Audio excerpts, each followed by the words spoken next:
With that, I will turn it over to the city attorney. Yes, thank you, Mayor and Council. We have 3 items on closed session. The first is existing litigation pursuant to Code Section 54956.9D1, OPV Coalition versus Fox Canyon Groundwater Management Agency. The second is real property negotiations pursuant to Government Code Section 54956.8. Related to 2222 Ventura Boulevard. And the third matter is conference with labor negotiators pursuant to Government Code Section 54957.6. And if there's any reportable action, I'll make that report. Thank you, and with that, we will recess to closed session. Thank you. Another one. It's a great color in you.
Starting now?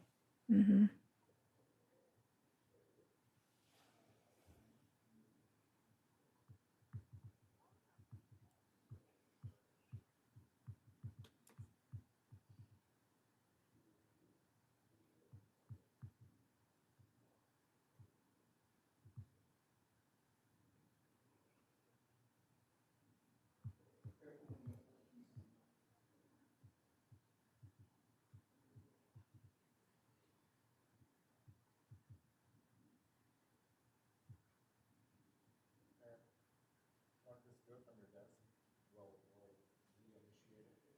Yes, I got caught up with Greg and he'll be asking questions. That's why I took a couple minutes getting here.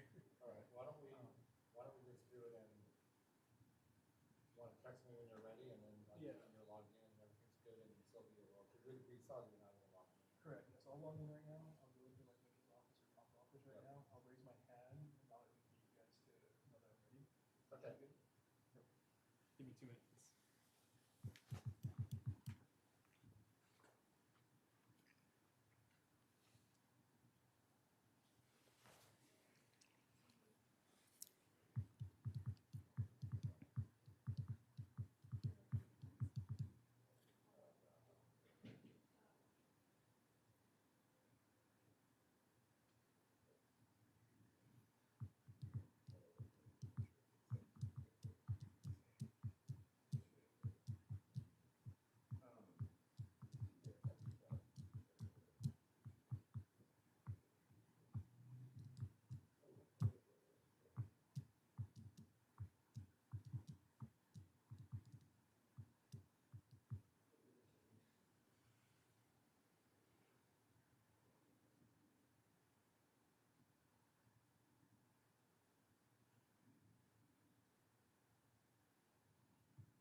We are still conducting a test of the remote participation call-in system. We will now move on to remote public comment. There is one remote caller raising their hand to request to speak. When your number is called, Zoom will prompt you to press *6 to unmute yourself. I will call the last 4 digits of your phone number and ask you to begin. Phone number ending in 8943. Please state your name for the record and provide comments.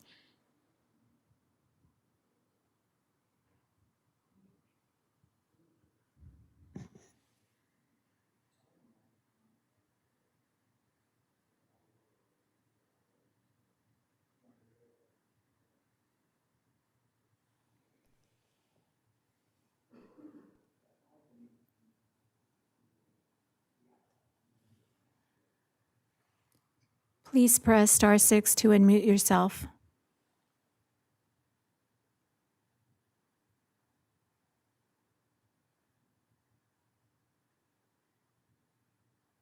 Hello, this is a test call for SB 707 remote public comment for City of Camarillo City Council meeting. Audio test. Can you hear me and is the audio clear? Yes, speaker, I can hear you and the audio is clear. Thank you. This is only a test to confirm that audio communication for the public comment is functioning properly. No action is being taken. Thank you. This concludes the test.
We will reconvene the May 27th, 2026 meeting of the Camarillo City Council, Camarillo Sanitary District, and Camarillo Library Board. If I could ask the city clerk to conduct roll call, please. Councilmember Santangelo. Here. Vice Mayor Martinez Bravo. Here. Councilmember Kilby. Councilmember Tremblay. Mayor Tennyson. Here. Thank you, and if I could ask Mr. Tremblay to lead us in the flag salute. Sure. Would you please follow me in the Pledge of Allegiance? I pledge allegiance to the flag of the United States of America and to the republic for which it stands, one nation under God, indivisible, with liberty and justice for all. Thank you, Mr. Tremblay. Are there any changes to the agenda? There are no changes to the agenda. Hearing none, we will move on to presentations, and we have two presentations tonight. I'm going to read from the dais and then invite them up. First, we're going to recognize CERT. We'd like to recognize the residents who completed the Community Emergency Response Team, or CERT, training program. We also want to thank the Ventura County Fire Department staff and instructors who make this program possible. Joining us tonight are VCFD CERT instructors Brenda Pasqua and Nick Hyatt. CERT graduates and instructors, please come up and join me in front of the city seal up here. Actually, there's enough of them, I think we'll stand down in the front here.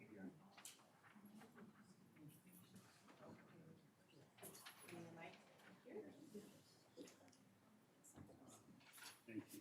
Let's stand down here since there's so many of them.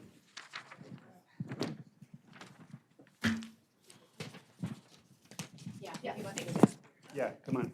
There's more room.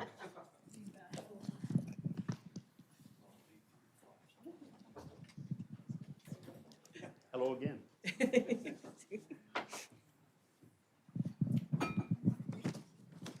Open up your certificates so they look nice and professional. They are pretty. Yes. On behalf of the City Council, thank you for stepping up and completing this training. Programs like CERT help strengthen our community and improve preparedness when emergencies happen, which they will happen. We appreciate your willingness to serve and help others, and congratulations to all of the graduates tonight. Thank you very much, and I'll let our two instructors say a couple of quick words. First of all, you guys should be very, very proud of what you accomplished. That is a lot of information we gave you in 6 weeks. Remember, it is the beginning. Disaster preparedness never stops, it never ends. And the more you practice and the more you utilize these skills, the fresher it's going to be. Also remember, please feel free, continue to take the class. If you want to take it again to refresh your skills, you are always welcome to join us anytime you want. You guys did a great job, and you should be very proud of yourselves. Anybody else want to say a word or two or talk about your experience? No? Yes. Okay, thank you very much and congratulations. Any of my fellow council members have a comment?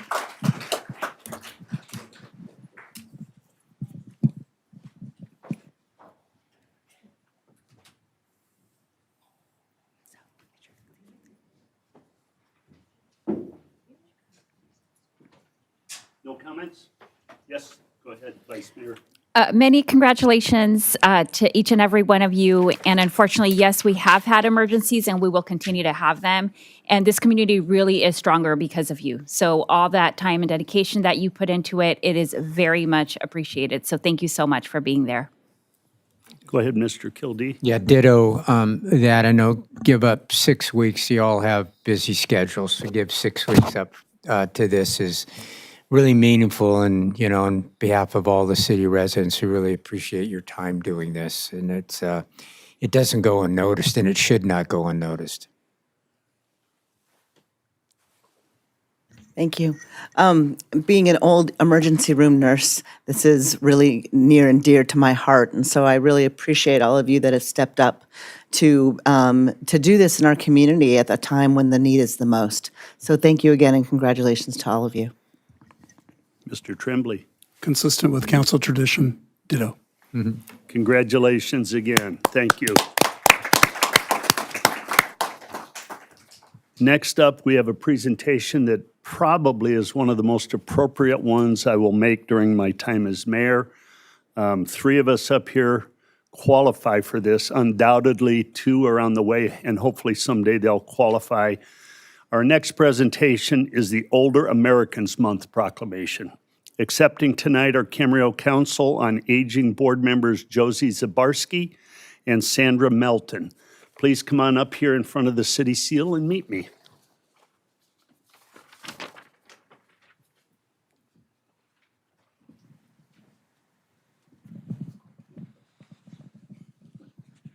I don't think the vice mayor could get away with what I just got away with because she's not an older American person yet. So once again, each May we recognize the contributions older adults make to our community. Thank you, Mr. Tremblay and Mr. Kildee. They've helped build Camarillo into the city it is today, and they continue to play an important role in our community life. This year's theme for Older Americans Month is Champion Your Health, which encourages older adults to stay active, informed, connected, and engaged. The Camarillo Council on Aging helps keep seniors informed about available services and resources and continues to be a strong voice for older adults in our community. On behalf of the City Council of Camarillo, thank you for everything you do for our older adult community in Camarillo. And I'd like to present you with this certificate. Thank you. And would you like to say a few words? Sure. All right. First of all, thank you for the recognition, and I'm honored to accept the proclamation on behalf of the many older adults in our community and also the Council on Aging. And as someone in healthcare, my buddy Susan here, and education, I see firsthand the importance of supporting healthy aging and fostering connection and ensuring the dignity of every person in every stage of life. Thank you to the city, most of all, for recognizing this important work and for your support and commitment to our council and to the older members of our community. And I'm pleased to say we have 2,500 people that are signed up to receive our newsletter. And we've just finished our huge drive in putting the resource guide out to the community. And thank you for your support in enabling us to print that and do that. Nope. Okay. Thank you very much. Congratulations. Any council members want to make a comment? Mr. Tremblay? Oh, sure, Mr. Mayor. So my older American colleague, Mayor Tennyson, hit the nail on the head. Thank you for all the time you spend, just like thank you to our first set of volunteers. Thank you for your dedication to the city. The resource guide, if you haven't had a chance to take a look at it, is phenomenal. It is really, really well done, and I want to congratulate you. I know you have some colleagues who worked on it just like you, very hard. So we really appreciate all of your efforts. That's longer than I wanted to go on a ditto. Mr. Kildee? I want to thank you for what you do. The resource guide is tremendous. And as our most eloquent mayor has stated, it's a little story. I had a procedure yesterday, and getting ready for it, Michael Bolton was playing in the background, and the nurse was there, and I said, do you know who this is? Thinking about everybody knows Michael Bolton, right? And there's this long pause. No, I really don't.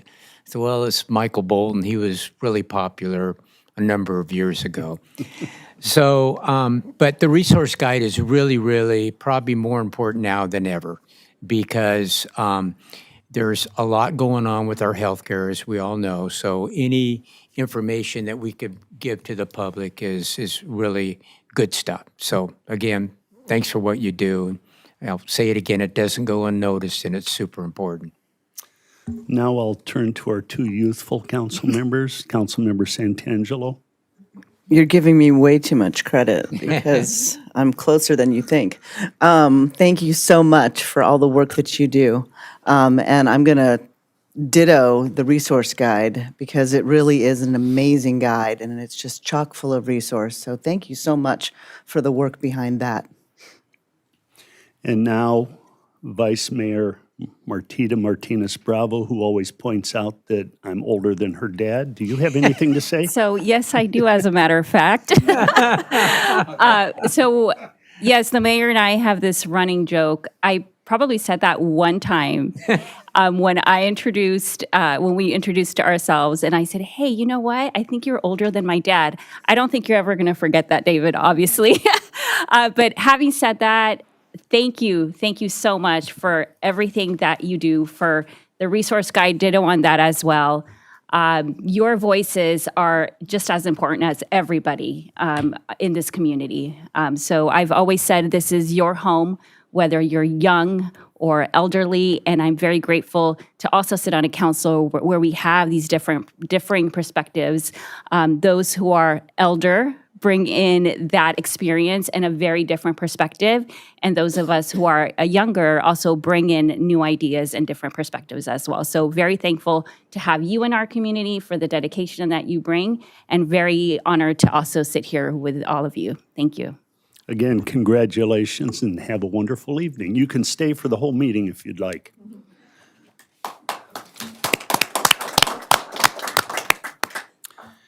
Madam Clerk, we will go to public comments for items not on the agenda. Do we have any speakers?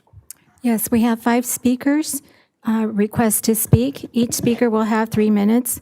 Once your time has expired, the microphone will be muted and we will move on to the next speaker. General public comments will be heard for an initial 20-minute period, and if needed, will continue after all agenda items have completed.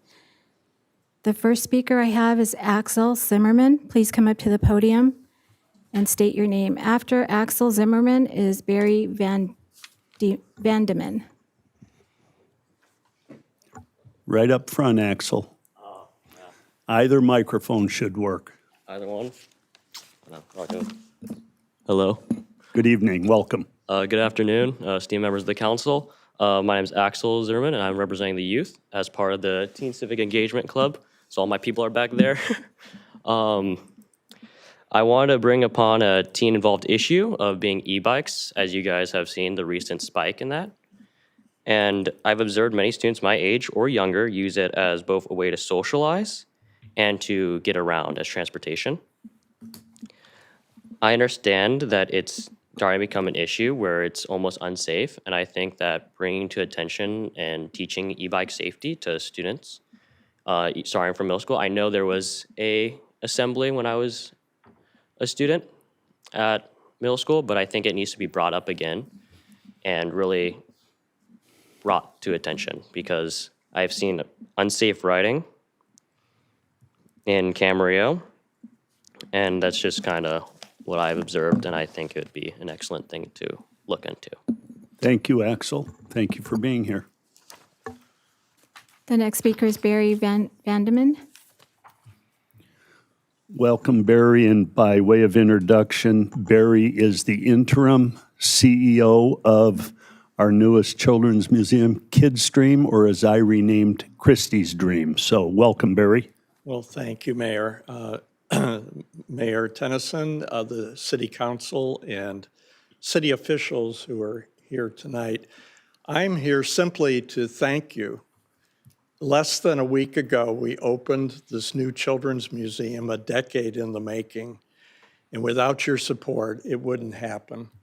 And I wanted to let you know that within the first few days, almost 5,000 children, parents, and caregivers have visited. This is the beginning of having an impact on this community, on surrounding communities, and most importantly, on the lives of the children that are visiting today. So with our deepest congratulations to you and our thanks to you, I'm simply here tonight to reiterate our appreciation. Thank you, sir.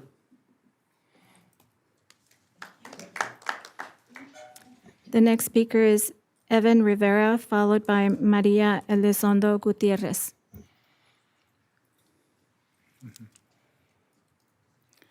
Welcome. Good afternoon. I am Evan Rivera from the Teen Civic Engagement Club at the Camarillo Library, and I would like to address mental health and suicide awareness within California. Suicide is the second leading cause of death in California for people between the ages of 10 and 25, especially in minority groups where the suicide rates have risen by 22% for Black Americans and 21.4% for Hispanic Americans. LGBTQ plus people are four times more likely to consider suicide. And the current suicide rate in Ventura County is 10.8 per 100,000.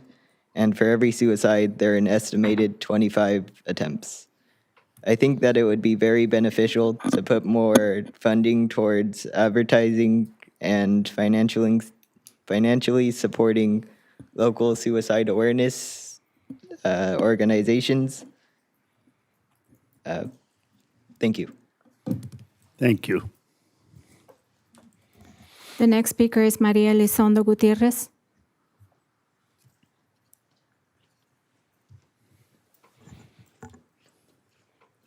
Welcome. Hello, City Council members. I am Maria Elizondo Gutierrez, and I am also from the Teen Civic Engagement Club here at the Camarillo Library. And I'd like to discuss the possibility of organizing teen events in our community. So last summer, me and my family actually had the fortune to go to the VG's tribute that took place in Constitution Park, and I found myself really enjoying it. Not only for the food and the music, but also because for the first time in a while, I felt like I was part of a community. With this in mind, I would like to introduce the idea of inviting local teenage bands to perform in events created specifically for our Camarillo youth. It would provide a safe place to gather, as well as encourage creativity among teenagers. Not only that, but programs such as these are essential in creating a necessary foundation to establish a stronger bond between our local government and our Camarillo youth. Thank you so much for your time. Thank you very much. Siddharth Mehrotra.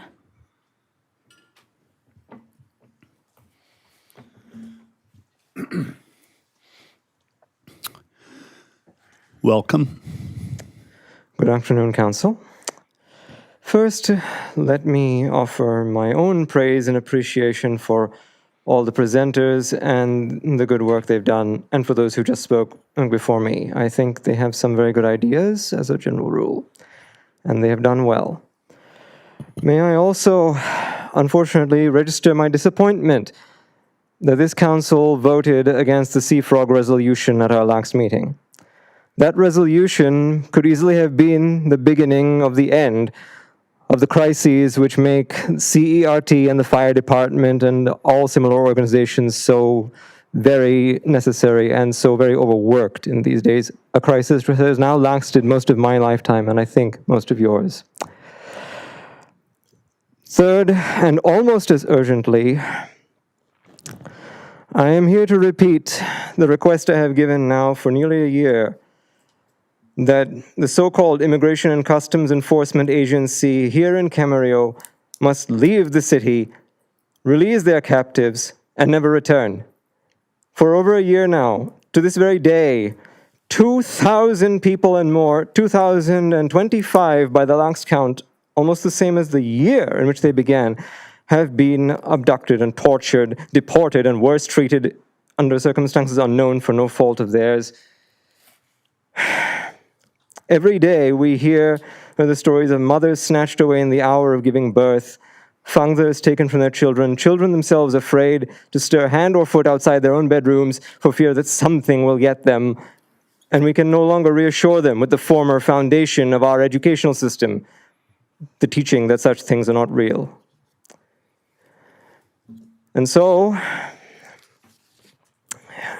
I am here to repeat very simply, ice out now. That is all. Thank you. There are no more speakers. Thank you very much.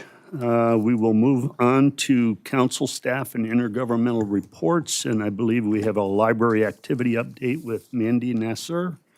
And Mandy, thank you for inviting these bright young teenagers tonight.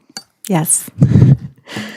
Good evening, Mayor David Tennyson and library trustees. Summer is our busiest season at the Camarillo Public Library and where we see the most engagement from the community.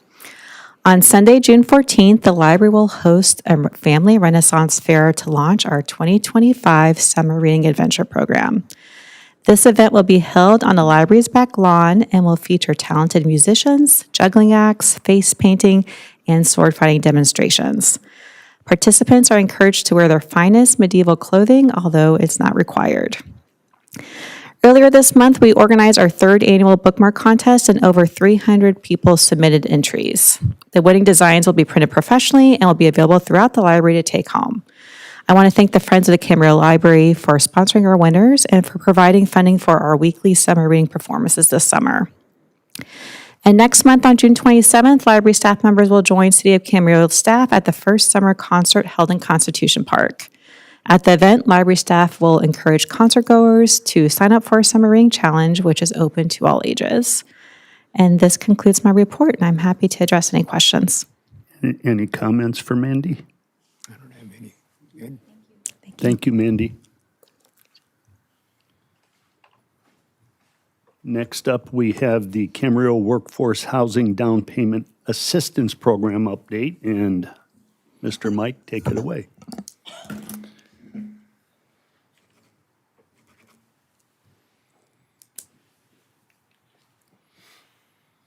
Get the presentation queued up. There we go. Good afternoon, Mayor, Vice Mayor, councilors. Over the last year or so, you would have seen requests for down payment assistance program loan approvals on the consent calendar. Well, I'm here today to give you an update on that program and to explain what we did and how we did it. So to give you a little bit of background on this, in 2017, Governor Brown signed SB2 into law, which added a $75 fee on certain real estate transactions. The resulting proceeds were intended to support affordable housing programs. In 2020, the Department of Housing and Community Development, HCD for short, released a notice of funding availability for the Permanent Local Housing Allocation, or PLHA, program. In the same year, the City Council, Camarillo City Council, authorized staff to submit an application for that very funding. Finally, in 2022, the City Council adopted the City of Camarillo Down Payment Assistance Program guidelines, which paved the way to the implementation of the program. So what is the DAP? Well, it's a program that offers $50,000 in down payment assistance loan funds issued to qualified first-time homebuyers, homebuyer households. The loans are for 15 years and are at 3% simple interest. The maximum income is set at 150% of the area median income, AMI. And you can see that for a family of four, and this income is adjusted for family size, for a family of four, that figure sits at a staggering $196,950, which underlines the affordability challenges forced by first-time homebuyers here in the county. Overall, the city received just over $782,000 in PLHA dollars, although we did keep the funds in an interest-bearing account, which allowed us to process a total of 16 loans. Most importantly, however, the down payment assistance program is a revolving loan program. So as long as the loans get replaced or repaid, the funds can be recycled to assist other buyers further down the road. So who did we help? Well, as mentioned, a total of 16 loans were processed. A vast majority of the loans were used for purchases of properties priced below $500,000. This can largely be attributed to the fact that 9 of those loans were used to purchase income-restricted, as in affordable, units. This includes purchases of existing affordable units, as well as brand-new townhomes located at the Williams Homes project of Lewis and Pleasant Valley, and the Habitat development at Berry Street. Finally, 11 of these loans were issued to households that either work or live in the city itself. While the numbers are important, I do want to underline that behind them are real local families. Staff process loans for local school district and hospital employees, public sector employees, young families, and single-parent households. As mentioned, a couple of these loans have been approved, but are still under processing for ownership units at the 2800 Berry Street project constructed by Habitat for Humanity, as pictured here in the slide. These units are priced at about $250,000 and are restricted to very low income buyers. As a bonus update, I have the pleasure of sharing with you that last month, the 2800 Berry Street project as a whole won an award for excellence from our Central Coast APA chapter. This makes the project eligible for state awards, and should that award come home with us, we would be contending for a national recognition. The recommendation today is a simple receive and file, the City of Camarillo Workforce Down Payment Assistance Program update, and this concludes my presentation. Any comments or questions? Go ahead, Vice Mayor. Thank you very much for the presentation. So I definitely believe in this program. I think it offers an opportunity to people in our community to become home buyers and to receive that support from the city, I think is excellent. A concern that I have more from a policy stance is the repayment factor. So my understanding is there's no interest that's accumulated, and then they pay the lump sum, up to $50,000. So there is a 3% interest that is non-compounding, is applied to these funds, and that is primarily to keep up with inflation so that when the funds do get returned to us, they mean as much as $50,000 do now. And I absolutely get your point on repayment. So there is no payments required on an ongoing basis, although people who receive the loan have the choice of making those. We don't see that happening because of the low interest of that loan. That would have to be balanced against their primary loan, which is probably double the interest in compounding. So just from a financial standpoint, it doesn't make sense for them to make payments on our loan first before they make payments on their overpayments on their mortgage. What we foresee happening is the way the funds get returned to us is either, of course, if there's a sale, if there's a cash out refinance, or at the 15 years when it's the entirety of the loan plus the accumulated interest is due to us. And I understand that would be the primary concern. Yeah. So I can tell you that when working with these applicants, there isn't like a one size fits all. And I can tell you that I probably sat down with every single one of these people at some stage and explained the program to them, and I really walked them through what this means and what this could be, and showed them whether all the facets of this, right? We would apply the same approach if and when we are faced with the difficulty of someone not being able to necessarily make that payment. I think we would do that on a case-by-case basis, and we would try and work out a means for them to be able to remain in the home whilst paying the balance of the loan. Yeah, thank you. And I think where my concern, and you touched on that, was after the 15 years, paying $50,000 back. It's a pretty big number to pay back. And so I know this is just a receive and file. Having said that, I think I'd like to see other options to that repayment, whether it's maybe after a couple years closer to the 15. I don't know what that would look like, but just sharing my concerns regarding that piece. So the recipients of the loan have the option to pay in installments sooner, should they choose to. And they absolutely can do that, and we can certainly, if there's concerns, we can communicate with them early on. We don't need to wait for the 15 years to understand where they are and how we can help to sort of navigate that. So staff can absolutely work. I worked with all of these people personally, and I look forward to working with them when and if the loan comes to be repaid. Any other questions? Mr. Yeah, solid program. In the future, is a way that we might be able to expand that money? I know you were saying they put it in an interest-bearing account, and hopefully that money grows, but I'd like to open this up to even more opportunities in the future, if at all possible. So point of clarification, the grant funds that we had received were in the interest-bearing account.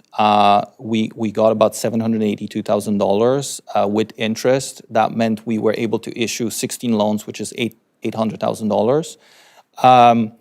And if funds were available, and certainly staff are looking at other avenues of funding this project, then we would absolutely continue it should there be the will. By the council. It's good. I've known a few that have received this, and they're very appreciative of this, that it really made a difference. So I want you to keep up the good work there. I'm happy to hear that. Yeah. Mr. Tremblay. There we go. 2 quick questions. Thanks for the good presentation. Mike, how many loan applications has the city received since the inception of the program? So the city itself reviewed 40 loan applications that we received for this program. And this program, when it started, as part of the approval, it was not run by city staff. It was run by a consultant. And that consultant also received considerable interest in the program. However, they failed to issue any loans. And that might be a composite issue that isn't necessarily that they weren't trying hard enough, but in September last year, we were directed to bring the loan back into city management. And since then, we were able to issue the 16 loans. Okay, great. And one last question. Can you go back to slide 4? Absolutely. It's that. Okay, so 16 loans included for those folks. 12 were issued to households purchasing a property below $500,000. 11 issued to people who live or work in the city of Camarillo. What about the other 5? The other 5, so the qualifier was whether they do work or live in the city or whether it is somewhere else. Most of these other loans would have been Ventura County. So outside of the city limits. Okay, I'm just trying to make sure I understand the local connection. So it was there's still people who are in the county. The program preferred people who live or work in the city, but that preference due to fair housing is a tiebreaker. So if we had an opportunity where we had, for example, 2 applicants that were apples for apples, and we had to decide who we go with, right, we would pick the person that is has the tie to Camarillo. Camarillo. That is correct, yes. All right, great. Thank you. Thank you, Mr. Mayor. Go ahead. Just kind of building off of what Councilmember Tremblay alluded to, or what you actually mentioned, I was really glad to see that the city took over managing the loans, because for whatever reason, it was stymied for whatever reasons, but I'm glad to see that we've got an active program and it's really out there helping people, so thank you. I appreciate it, thank you. Thank you, excellent presentation. Next, we will have council comments. Which of my colleagues would like to go first? Okay, Mr. Kildee. Yes, meeting attendance attended Thursday, March 21st. Busy day for all of us. I had a VRSD meeting in the morning, and then I was able to attend the Kidstream ribbon cutting. And I want to thank Kidstream and the board of directors, parent involvement, and all that they do. It's a real jewel for All City. I can remember many years ago that they came to the council meeting with the idea, and I kind of left kind of scratching my head. Man, that's a tall order, and that's a lot of money that you're going to have to raise to be able to rehab this building here, but they did. And it's been awesome. It's been awesome to see the volunteers. It's been awesome to see the donors. It was awesome that the city of Camarillo stepped up to the level that we were able to do. If you thought about some of the ideas for that building through the years here and end up with Kidstream, I don't think we could have got a better usage of that building. And I think it's going to build for our future in the city. It's going to be good for the county. It's going to be good for the young people and the young students in our city. Hopefully it'll quirk math and science as a very important, subjects here. One of the largest employers in the county gave a sizable donation, and I'm sure that that'll really quirk the interest in math and science. So I couldn't be more proud of what you've done. If you could please bring that back to your board of directors and all those that made this happen. And boy, the saying, it takes a village, and boy, this one really took a village. So, but the end result is really, really good. So, 2 thumbs up. Monday, May 25th, I attended the Camarillo Mountain Memorial Day event, and I want to thank our mayor. Gave a great speech there. Brought in his history of being a Marine and how proud he is of our country, as all of us are. And it was a day of reflection of those that gave so much to make our community, our state, and our nation what it is, and we memorialize them. And also today, along with Ms. Santangelo, I attended an investment committee meeting, and that's all I have tonight. Susan? Thank you. Okay, on May 14th, I attended the CPA Board of Directors meeting. And then later that day, I attended the Airport Authority along with Councilmember Tremblay. On May 20th, I attended the LAFCO meeting. May 21st, I forgot something. Back on May 14th, I attended the West Ventura County Business Alliance luncheon, and it featured nonprofits. And they did a really nice job of highlighting the important work that nonprofits do in our community. And it was really interesting. They were talking about nonprofits not being a type of business, but being a business. It was really nice to hear that discussion. Back on May 21st, I said, CPA Executive Committee, and then also the Kidstream grand opening. And I ditto to everything that Councilmember Kildee just said. But I am just so proud that the city stepped up and that we were able to help this come to fruition. It is such a welcome addition to our city. I'm so proud of everything and everybody that's put in their hard work to it. And many congratulations, and I can't see what becomes as the years go by. And then May 27th, the Investment Committee. This is today, earlier today, Investment Committee. And then later today, May 27th, was the CPA Finance Committee. And now I'm here. And that's all I have. Thank you. Vice Mayor? Thank you. Meetings attended. May 14th, I attended the ribbon cutting at Bucci's Matcha and Bistro. It is a Camarillo family-owned business over on Verdugo. May 17th, I attended the Rebozo Festival at the Camarillo Ranch House. They're also a nonprofit, wonderful festival if you ever have the opportunity to attend next year. May 21st, I attended also the grand opening of Kidstream Children's Museum, and ditto to everything that was said. About 10 years ago, I was one of the individuals who came in here asking for support for this organization, and it truly was an honor to serve on the board of directors of Kidstream, and I will forever be grateful to that service, to the many members before and after, and same thing to the council who sat before I did, who provided this support, and the current council that continue to provide this as well. Also to our city manager and assistant city manager, I know there was a lot of work behind the scenes to help this go through in terms of the donation of the land and the buildings. So happy, so happy. I can't. Ditto to everything else. Just so excited for our community. Over 200,000 children in Ventura County. And I'm so glad to hear the stats on already 5,000 children being served. And I think it will continue to amplify. And so I know this is going to be life-changing for so many children and families in our community. And just so ecstatic to see this come to life. And then May 21st, I also attended the Economic Development Collaborative meeting. And May 25th, it was Memorial Day.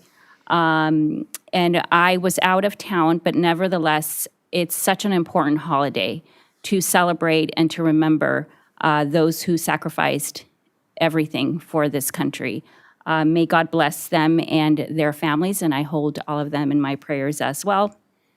And I also wanted to thank the youth and everyone who spoke here, but especially the youth from the Civic Engagement Club. I know you only get like 3 minutes when you come here, but know that you can always reach out. I'm always happy to hear what you have to say. I have 3 kids of my own, and they are bringing to me very similar issues that they're passionate about, including the music and the bands.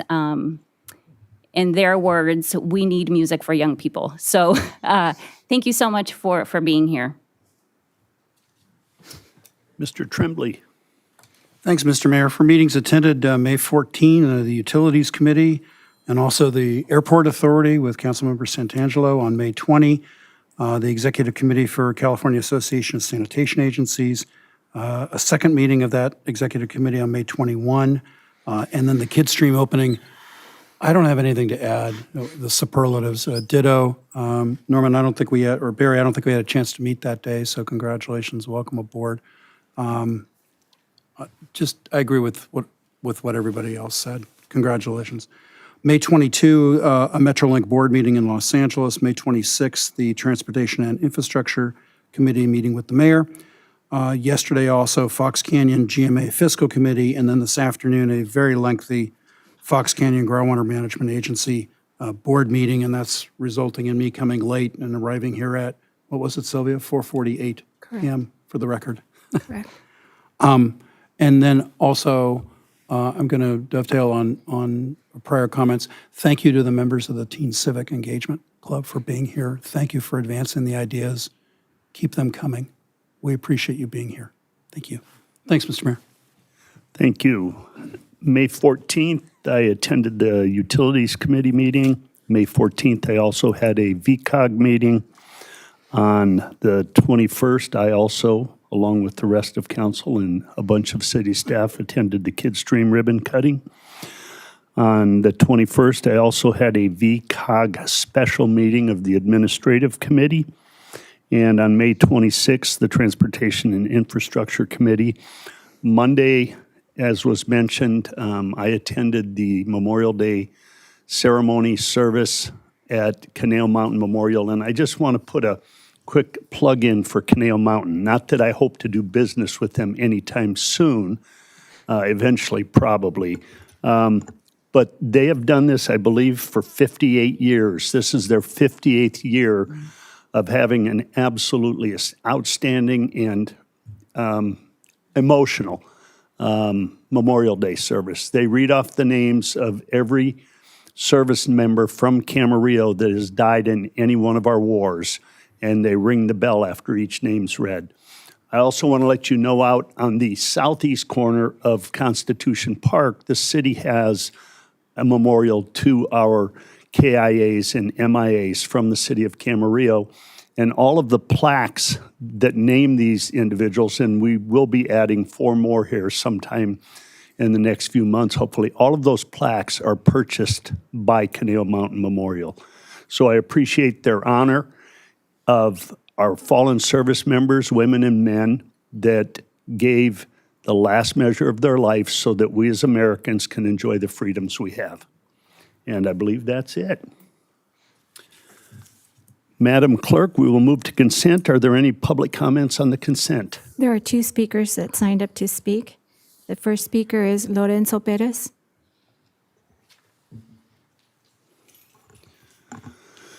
Welcome, sir. Good evening, Honorable Mayor and members of the City Council. My name is Lorenzo Perez, Area Manager with West Coast Arborist.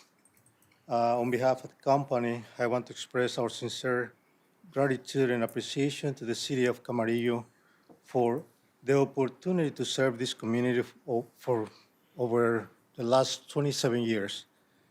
We provide the tree maintenance. It has truly been an honor and privilege to partner with the city, its staff and residents in caring for Camarillo's urban forest. We're extremely proud of the relationship we have built, the service we have provided, and the many dedicated employees who have supported this program throughout the years. Many of our local residents and members of this community.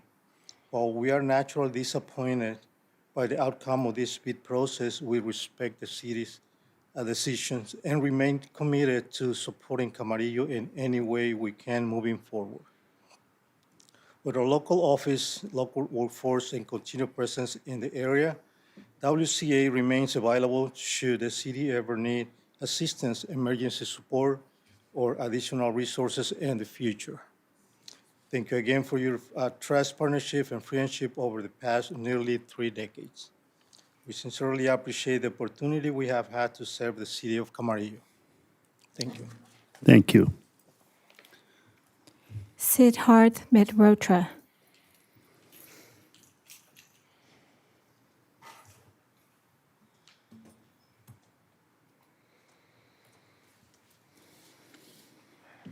May I first beg the council's pardon for speaking twice. What I have to say will be brief. I do not like the thought of exemptions from the California Environmental Quality Act. California's environmental quality, as you have heard before today from better speakers than myself, is in crisis. And the Environmental Quality Act is part of the modicum of protection we enjoy from the worst of that crisis. To make exceptions from it, especially for such a matter as business interests, seems unsafe at best, seems to place a weakness in that protection. And I do beg the council, therefore, to consider the possibility that any business which seeks to do business in the city ought to abide by the rules of the state, up to and including environmental ones. And that as much for their own reputation, integrity, and reliability as for the safety, security, and health of the city, the county, the state, and perhaps the entire human race. Thank you. Thank you. Any questions from council? Hearing none, do I hear a motion? I can motion to move consent, and I will just have one comment on item M. I just wanted to thank Mr. Lorenzo for coming in here and speaking to that. You didn't have to, but nevertheless, I really appreciate the respect that you provided to staff and to council. Thank you so much for that. And with that, I'm happy to move consent. Got a motion and a second. Madam Clerk? Councilmember Santangelo. Yes. Vice Mayor Martinez Bravo. Yes. Councilmember Kildy. Yes. Councilmember Tremblay. Yes. Mayor Tennyson. Yes. That passed unanimously. Thank you. We will now move on to item S, as in Sam, Council Policy 1.05 and SB 707 revisions, and I believe that's going to go to our city attorney. Yes, thank you, Mayor and Council. So the item before you is in response to Senate Bill 707, which provided, among many changes, a change coming July 1, where the city or all eligible legislative bodies need to provide two-way telephonic or audiovisual ability for the public to participate in council meetings. Part of that bill is a provision that requires us to adopt a policy on how we will deal with technological disruptions that may happen when individuals are using that telephonic access. So the most appropriate place to put that was in the City Council's current policy 10.5, which deals with other aspects with the council meetings. So that language is now in our policy. It basically mirrors exactly what is in SB 707. Generally, it just provides that we must make good faith efforts for an hour to try and address any particular issues that come up with the technology. If we are not able to after good faith efforts, we are permitted to then continue on with our council meeting. In addition, because we were making changes to policy 1.05, the committee took an opportunity to make some other changes to the policy, nothing significant, just trying to make things flow a little clearer. So those are the items that are in front of the council for your approval. I can answer any other questions you may have. Any questions for the city attorney? Mr. Kildee? Yeah, Rachel, within that hour, is that an hour in the totality of the meeting, or is that specifically when we get to public comments, if in fact we have some technical issues here? It's going to be at any time during the meeting. If a member of the public is trying to watch the meeting and something happens with the technology that the meeting stops, then we would need to try and resolve that before we can continue on, not just during the public comment aspect. So within that hour, and if we can't resolve that, does it carry over to the next meeting, or how will we deal with that? Right, so if we aren't after an hour able to resolve that, the statute allows us then to continue with our meeting. That's sort of the trade-off, if you will. Spend an hour making good faith efforts, and if you're not, you're allowed to continue. So we're not going to stop the meeting for an hour. We're going to continue the meeting while we try to fix that problem. Am I right on that? No, during the hour, we will be addressing the technological issue. So you put the meeting on hold. Okay. And so if anyone's here, we just have to wait. We sort of, recess during that time. And then if we cannot, then we can restart the meeting without individuals who may be trying to attend through our video conferencing. Okay. So we're just going to take a little pause, and hopefully they can get whatever the issue is resolved. Yeah, I don't think we within envision that it's an going to be a hour. problem. It's just something the legislature and their, wisdom determined would be necessarily tell the council to do. Okay, yeah. All right, thank you. Anybody else? I have a quick question for the city attorney. The technology disruptions are disruptions that occur with the city's ability to either the TV screening. If somebody has problems with their cell phone and they keep losing a call, that has no bearing on this whatsoever. That's correct. It's within our control. Thank you. Okay. Are there any public comments? No comments. I'll move the approval. We have a motion. I'll second. We have a second. Madam Clerk? Councilmember Santangelo, Yes. Vice Mayor Martinez Bravo, Yes. Councilmember Kildee, Yes. Councilmember Tremblay, Mayor Tennyson. Yes. That passes unanimously. Thank you. We will now move on to item T as in Tom, the Camarillo Landscape Maintenance District Zones 1 through 10 resolution. And we have Mr. Cruz. Good evening. Excuse me. Sorry. Good evening, Mayor Tennyson and council members. Tonight, before you is the annual resolution ordering the levying and collection of assessments in the city's landscape maintenance districts. The assessments are structured to cover the city's cost to maintain the landscaping and related improvements included in each zone. Here we have zones 2 through 10 shown within the city of Camarillo. Zone 1, which was the city's initial maintenance district, is not shown on the map. Landscape maintenance assessment districts were established in prior years for the purpose of funding of maintenance, operation, and servicing of improvements in their respective areas or zones that are considered to provide a special benefit to the properties within the respective zone. These are usually public landscaping or open space areas and stormwater detention or debris basins. Funding from the assessments should cover the city's costs of maintaining the improvements areas. The engineer's report outlines the findings of the assessment engineer in determining the appropriate assessments to be levied in zones 2 through 10. In this table, the zones with an asterisk indicate a zone that does not have an escalator clause. This means that any proposed increase above the maximum assessment would require a property owner vote through the Prop 218 process. For fiscal year 26-27, the engineer's report recommends an increase in Zone 9, identified here in red. I'll note that Zone 1 is not included in this list, as it is the city's initial maintenance district, which was formed as a tax district where a portion of property taxes are allocated to this zone. In June of 2022, the city attempted to increase fiscal year 22-23 assessments for Zone 3. The proposal was to increase the assessment from $69.24 to $140. The residents of Zone 3 voted in opposition to the increase. Consequently, the city's general fund partially subsidizes Zone 3's maintenance. Staff's recommendation is for the City Council to adopt a resolution ordering the levy and collection of assessments for the Camarillo Lighting and Landscape Maintenance District, Zones 1 through 10, as shown in the engineer's report. This concludes my presentation. I'm happy to answer any questions that council may have. Thank you. Any questions for Sean? No questions. I will open the public hearing. Madam Clerk, are there any public comments? There are no comments.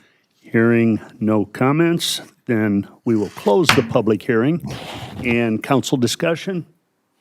Seeing none, is there a motion? So moved. Second. We have a motion and a second. Madam Clerk?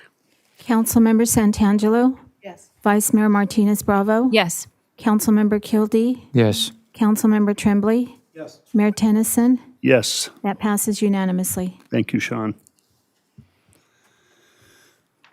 Next, we will move on to item U, the proposed zoning ordinance amending and adding certain sections to Chapter 19.56 of Title 19 of the Camarillo Municipal Code. And again, welcome back. Again. Good afternoon, Mayor, Vice Mayor, City Councilors. We're meeting here today this time to discuss this zoning ordinance amendment stemming from recent updates to State Junior Accessory Dwelling, or JADU for short, law. So the original ADU law has been in effect since 2017, and since then, the city ADU ordinance has been amended no less than 9 times. The amendments were required to maintain compliance with state law. So what is a JADU or junior ADU? Well, ADU legislation conceived at a state level allows for a wide range of ADUs to be built on properties where residential uses are permitted. This includes junior accessory dwelling units. JADUs are a subsection of ADUs that can be characterized as being contained within the existing primary dwelling or a structure that is attached to the existing primary dwelling. They are limited to 500 square foot in size. A JADU must contain living and food preparation facilities, but, and this is a key difference between all the other ADUs, may share sanitary facilities with the primary residence. AB 1154 was signed by the Governor of California and became effective as of January 1st, 2026. The law amended owner occupancy requirements for JADUs. Previously, all JADUs, except for those owned by governmental entities, land trusts, or housing organizations, were required to have an on-site owner residing on the property, or the JADU had to be removed. This bill eliminates the owner occupancy requirements for most JADUs. The owner occupancy requirements now really only apply when a JADU shares the sanitation facilities with the primary dwelling. So when there is no bathroom essentially in the JADU and people residing in the JADU have to use those facilities in the main structure. Additionally, the bill clarifies that the rental term for JADUs must be greater than 30 days. The proposed change to the Camarillo Municipal Code is required to maintain compliance with state law. The proposed ZOA is aligned with the City Council Strategic Plan Objective 4.10, which is the development of infill housing, because the code update will allow for development of additional housing units on existing residential lots. Further, the proposed ZOA is consistent with the EDSP, the Economic Development Strategic Plan, because the resulting units will address the community's concern relating to the lack of sufficient housing. The recommended action today is to find that the proposed ZOA is exempt from California Environmental Quality Act and to introduce an ordinance amending the relevant sections of the municipal code. This concludes my presentation. Any questions from council? Go ahead, Mr. Kildee. Yeah, Mike, I don't want to put you on the spot, but what's the intent of AB 1154? Are they trying to increase the amount of housing opportunities for people? And what I'm seeing is that now the owner of the property doesn't have to reside on that property. So technically, on that property, there can be a rental of a house, there can be a rental of an ADU, and there can be a rental of a junior ADU with no parking requirements at all on that. Is that correct? So whilst I can only speculate what the legislature intended, to me, having worked with people who are looking to build ADUs and specifically JADUs, they fall into two categories. One is a JADU is the sort of the traditional in-law suite. It's the cheapest way of getting an ADU, especially if you don't have to put a bathroom in without the sewer line. The costs are really potentially only related to maybe closing off a door, or if you want to share the sanitary facilities, not even that, and putting in an additional kitchen.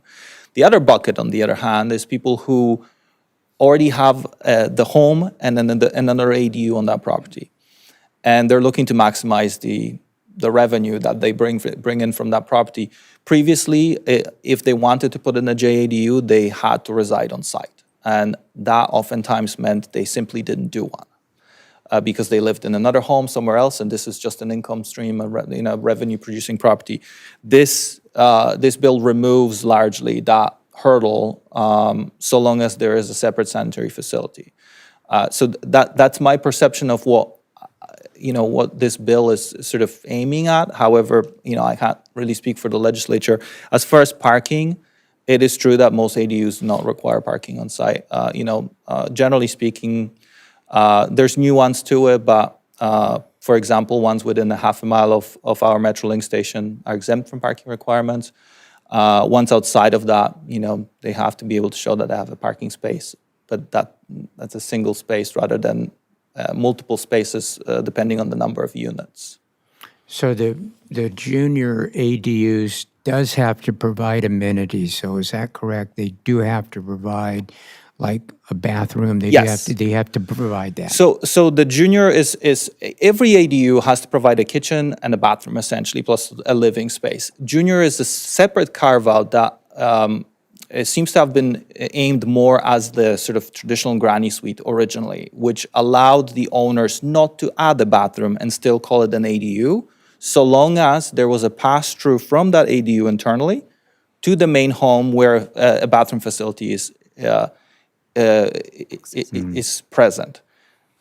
They do have an option of adding a bathroom to the junior ADU and closing off that pass-through entirely, and that would still meet the definition of a junior ADU. But this is just the only one that allows them to not necessarily have the bathroom. So just for the public, we're going to have more on-street parking with these. So we as a city have got to be prepared for this, and we can debate the merits of that, but in the future years, we will have to expect more parking in our neighborhoods and all over the city with this. It will happen to a certain extent. So that's all I have. Thank you. Any other questions on this? Seeing none, this is a public hearing. We'll open public hearing. Madam Clerk, any public comments? There are no comments. We will close the public hearing. Council discussion? In an effort to comply with state law, I would like to move recommendations 1 and 2. We have a motion. Do we have a second? in an effort to comply with state law. We have a motion and a second. Madam Clerk, would you please call the roll? Councilmember Santangelo, Yes. Vice Mayor Martinez Bravo, Yes.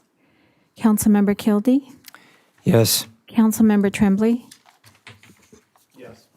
Mayor Tennyson. Yes. That passes unanimously. Thank you. Thank you, and I believe that is the end of our agenda. We will recess to close session or adjourn to close session. We're going to recess, and just for the record, we did conduct closed session discussions and completed those related to item B, but we're going to go back and recess on items A and C. Thank you. This council meeting is adjourned. Recess. Recess to closed session.